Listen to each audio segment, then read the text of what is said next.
ሰላም ጤና ይስጥልን ወዴገው ቴሌቪዥን ተመልካቾቻችን እንደምን ቆያችሁ ከሀገር ውስጥና ከባህር ማዶ የተመራረጡ ዜናዎቻችንን ይዘንላችሁ ቀርበናል። ዜናውን ወደ እናንተ ያደረስኩ ነው ክሊል ሂሩት አብራችሁ ቆይታ አደርጋለሁ። አብራችሁን ቆዩ።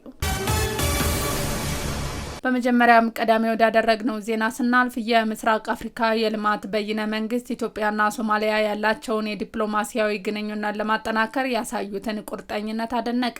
ጠቅላይ ሚኒስትር ዶክተር አብይ አህመድ በትናንትናው ዕለት በሶማሊያ ያደረጉትን ጉብኝት ተከትሎ ሁለቱ ሀገራት ግንኙነታቸውን ለማጠናከር መስማማታቸውን አስታውቀዋል። የምስራቅ አፍሪካ የልማት በይነ መንግስት ጉዳዩን አስመልክቶ ባወጣው መግለጫ ኢትዮጵያና ሶማሊያ ያላቸውን ዲፕሎማሲያዊ ግንኙነት ለማጠናከር ያሳዩትን ቁርጠኝነት አድንቀዋል። ኢትዮጵያና ሶማሊያ ለቀጣናዊ ትብብርና ዘላቂ ሰላምን ለማስፈን ያሳዩትን ቁርጠኝነት የሚበረታታ መሆኑን አጽንኦት ሰጥተዋል። ሀገሪቱ ከአንካራ ስምምነት ወዲህ በመሪዎቹ ደረጃ ያደረጓቸውን ውይይቶችና ስምምነቶች ለኢኮኖሚያዊ ትብብርና ለቀጣናው መረጋጋት ወሳኝ እርምጃ ናቸው ሲል አስገንዝቧል። ኢጋድ ሰላማዊ ግንኙነቶችን የሚያጠናክሩና ለቀጣናው ዘላቂ ልማት የሚያደርጉ ጥረቶችን እንደሚደግፍ አረጋግጧል።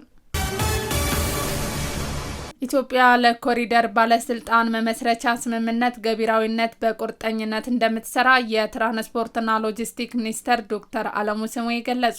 ለሁለት ቀናት በጅቡቲ የተካሄደው የኮሪደር አስተዳደር ባለስልጣን ምስረታ የሚኒስትሮች መድረክ የጅቡቲ፣ ኢትዮጵያ፣ ደቡብ ሱዳን፣ ዩጋንዳ ኮሪደር ባለስልጣን መመስረቻ የመግባቢያ ሰነድ በመፈራረም ትናንት ማምሻው ተጠናቋል። የትራንስፖርትና ሎጂስቲክ ሚኒስትር ዶክተር አለሙ ስሜ ታሪካዊ ስምምነት በአፍሪካ ቀንድና ምስራቅ አፍሪካ ቀጣናዊ ንግድ ትስስርና ኢኮኖሚያዊ ትብብርን እንደሚያጠናክር በማህበራዊ ትስስር ገጻቸው ባሰፈሩት መልእክት ገልጸዋል።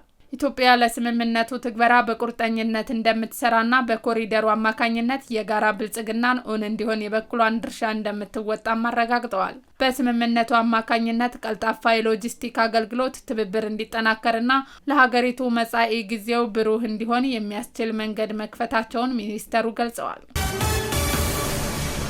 በአዲስ አበባ ከተማ አስተዳደር የተማሪዎች የፋይዳል ዲጂታል መታወቂያ ምዝገባ በዛሬው ዕለት ተጀመረ። በማስጀመሪያ ስነ ስርዓቱም በምክትል ከንቲባ ማዕረግ የአዲስ አበባ ከተማ ዋና ስራ አስኪያጅ ኢንጂነር ወንድሙ ሴታ፣ የብሔራዊ መታወቂያ ፕሮጀክት ዋና ዳይሬክተር ዮዳሴ አርያ ስላሴና የአዲስ አበባ ትምህርት ቢሮ ኃላፊ ዶክተር ዘላለም ሙላቱ ተገኝተዋል። በዚህ ወቅት የተማሪዎች የዲጂታል መታወቂያ ምዝገባ ንቅናቄ ከአዲስ አበባ ትምህርት ቢሮ ጋር በትብብር እንደሚከናወን ተገልጿል። በመርሃ ግብሩ እድሜያቸው 5 ዓመት በላይ የሆኑ ህጻናት የፋይዳል መታወቂያ ምዝገባ ማከናወን እንደሚችሉም ተገልጿል። የአዲስ አበባ ትምህርት ቢሮ የልደትና የፋይዳል ምዝገባ የ2018 ዓ.ም የተማሪዎች የትምህርት ቤት ምዝገባ ቅድመ ሁኔታ እንደሆነ በመግለጽ የሲቪል ምዝገባና የነዋሪነት አገልግሎት ኤጀንሲ መረጃ ያመለክታል።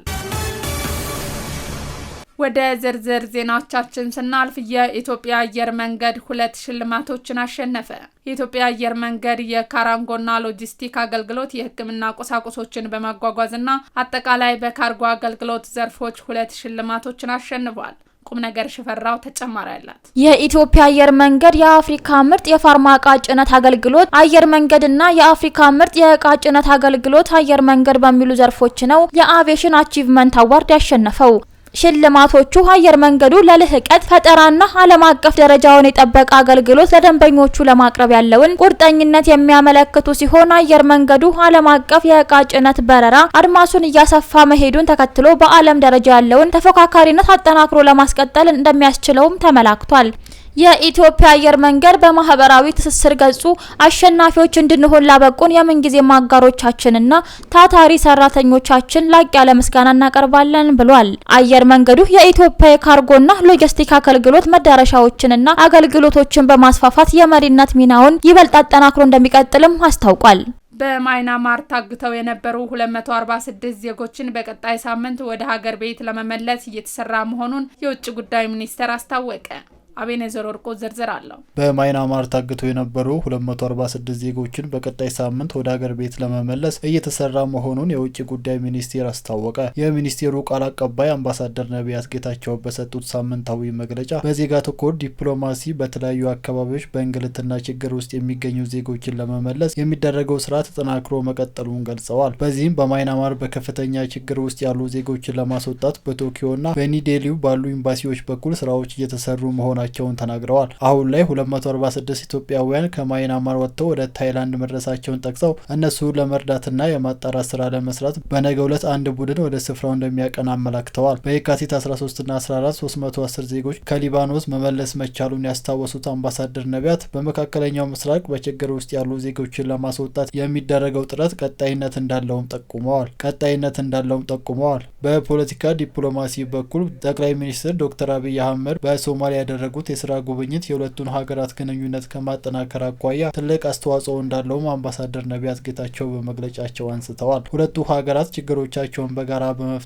ለቀጠናው ሰላምና መረጋጋት በትብብር ለመስራትና የጋራ ተጠቃሚነትን ለማረጋገጥ እንደሚሰሩም ገልጸዋል። ወደ ውጪ ዜናዎቻችን ስናልፍ ሰሜን ኮሪያ የአሜሪካና አጋሮቿን የኒኩሌር ትጥቅ እናስፈታለን ዛቻ የማይረባ ስትል አወገዘች። የደቡብ ኮሪያ የውጭ ጉዳይ ሚኒስተር ሰሜን ኮሪያ በድብቅ እያካሄደች ያለውን የጦር መሳሪያ ፕሮግራም እንድታቆምና የኒኩሌር ትጥቋን ወደ መፍታት እንድትመለስ አሳስበዋል። ስማቸው ታፈረ ዝርዝር አለው። ሰሜን ኮሪያ የአሜሪካና አጋሮቿ የኒኩሌር ትጥቅ እናስፈታለን ዛቻ የማይረባ ስትል አውግዛለች። ደቡብ ኮሪያ የውጭ ጉዳይ ሚኒስተር ሰሜን ኮሪያ በድብቅ እያካሄደችው ያለው የጦር መሳሪያ ፕሮግራም ታቆምና የኒኩሌር ትጥቋን ወደ መፍታት እንድትመለስ አሳስበዋል። ሶስቱ ሀገራት የውጭ ጉዳይ ሚኒስትሮች በሙኒክ ከተማ ባደረጉት ስብሰባ ሰሜን ኮሪያ የኒኩሌር ትጥቋን ለማስፈታት ቁርጠኛ መሆናቸውን አረጋግጠዋል። አሜሪካ፣ ደቡብ ኮሪያና ጃፓን ያቀረቡትን የሰሜን ኮሪያ የኒኩሌር ጦር መሳሪያ ትጥቅ እናስፈታለን ዛቻ ያወገዙት የሰሜን ኮሪያ የውጭ ጉዳይ ሚኒስትር ሀገሪቱ የኒኩሌር ጦር መሳሪያ ማልማቷን አጠናክራ እንደምትቀጥል በዛሬው ዕለት መናገራቸውን ሮይተርስ ሲኤንኤን ጠቅሶ ዘግቧል። የአሜሪካ የውጭ ጉዳይ ሚኒስትር ማርኮ ራቢዮ፣ የደቡብ ኮሪያና የጃፓን የውጭ ጉዳይ ሚኒስትር በጀርመን ሙኒክ ከተማ ተካሄደው የጸጥታው ስብሰባ ጎን ለጎን ባለፈው ቅዳሜ ባደረጉት ውይይት የሰሜን ኮሪያ የኒውክሌር ትጥቅ ለማስፈታት ቁርጠኛ መሆናቸውን አረጋግጠዋል። የሰሜን ኮሪያ የውጭ ጉዳይ ሚኒስትር ሀገራቱ ያለፈበት የማይረባ ዕቅድ በማራመድ ተችተው ቀጠናዊ ግጭት የሚቀሰቅስ ነው ብለዋል። አሜሪካና አጋሮቿ የደቀኑትን ስጋት እስካለ ድረስ ሰሜን ኮሪያ ኒውክሌር ኃይል ራስን ለመከላከል እንዲሁም ሰላምና ሉዓላዊነት ለማስከበር ይውላል ሲል ሲኤንኤ በስም ያልጠቀሰው የውጭ ጉዳይ ሚኒስትር ቃል አቀባይ ጠቅሶ ዘግቧል። የደቡብ ኮሪያ የውጭ ጉዳይ ሚኒስትር ሰሜን ኮሪያ በድብቅ እያካሄደች ያለው የጦር መሳሪያ ፕሮግራም እንድታቆምና የኒውክሌር ትጥቋን ወደ መፍታት እንድትመለስም አሳስበዋል። የሶስቱ ሀገራት የውጭ ጉዳይ ሚኒስትሮች ስብሰባ በመጀመሪያው የስልጣን ዘመናቸው ባልተጠበቀ ሁኔታ ከሰሜን ኮሪያው መሪ ኪም ቺንግ ኦን ጋር የተገናኙት የአሜሪካው ፕሬዝዳንት ትራምፕ ባለ ሲመታቸውን ከፈጸሙ በኋላ ለመጀመሪያ ጊዜ የተደረገ ነው። በብሔራዊ ደህንነት አገልግሎት መረጃ የተሰጣቸው የሰሜን ኮሪያ ሕግ አውጪዎች የቅርቡ የሰሜን ኮሪያ የሚሳኤል ሙከራ የመከላከል አቅሟን ለማሳየትና የትራምፕን ትኩረት ለመሳብ ነው ብለዋል። የእስራኤል ጦር ለጥቅምት 7ቱ የሐማስ ትጥቅ ኃላፊነት እንደሚወስድ የወጣ ሪፖርት አስታውቋል። ሪፖርቱ በማጠቃለያው የእስራኤል ጦር ንጹሃንን ለመጠበቅ የተጣለበትን ኃላፊነት መወጣት አልቻለም ብሏል። ብሌን ተሾመ ዝርዝር አላት። የእስራኤል ጦር ለጥቅምት 7ቱ የሐማስ ጥቃት ኃላፊነት እንደማይወስድ ያወጣው ሪፖርት አስታውቋል። ጦሩ ባወጣው የመጀመሪያ ሪፖርቱ ለጋዛ ጦርነት ምክንያት የሆነው የጥቅምት 7 የሐማስ ጥቃት ማስቆም አለመቻሉን አስታውቋል። ሪፖርቱ በማጠቃለያው የእስራኤል ጦር ንጹሃንን ለመጠበቅ የተጣለበት ኃላፊነት መወጣት አልቻለም ብሏል። 19 ገጾች ያሉት ሪፖርት ወደ 5000 የሚጠጉ የሐማስና ሌሎች የፍልስጤም ታጣቂዎች ወደ እስራኤል ገብተው የተፈጸመውን ጥቃት የሚያስከትለው መዘዝ የታወቀ እንደነበርም ነው ያነሳው። ሪፖርቱ ጦሩ የሐማስን ዓላማና አቅም አቃለው የተመለከተበት ድምዳሜ አሳሳቢና መታየት የሚገባው ጉዳይ መሆኑን አጽንኦት ሰጥቷል። የእስራኤል ጦር ጋዛን ከኢራንና ሂዝቦላህ ቀጥሎ ሁለተኛ የደህንነት ስጋት አድርጎ እንደሚመለከታት ነው ያነሳው።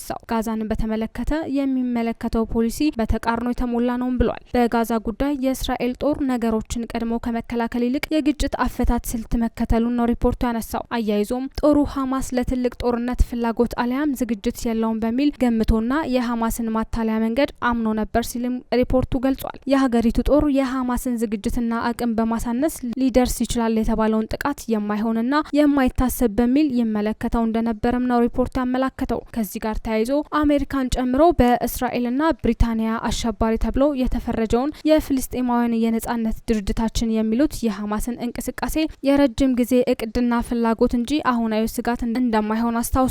ጦርነቱ ከመጀመሩ አስቀድሞ ሀገሪቱ የጦር ደህንነት ዳይሬክተር የሐማስ እቅድ ምኞት ብቻ ሳይሆን በተጨባጭ የሚታይ የተግባራዊነት እቅድ እንቅስቃሴ መሆኑን የሚጠቁም ነው ብለዋል።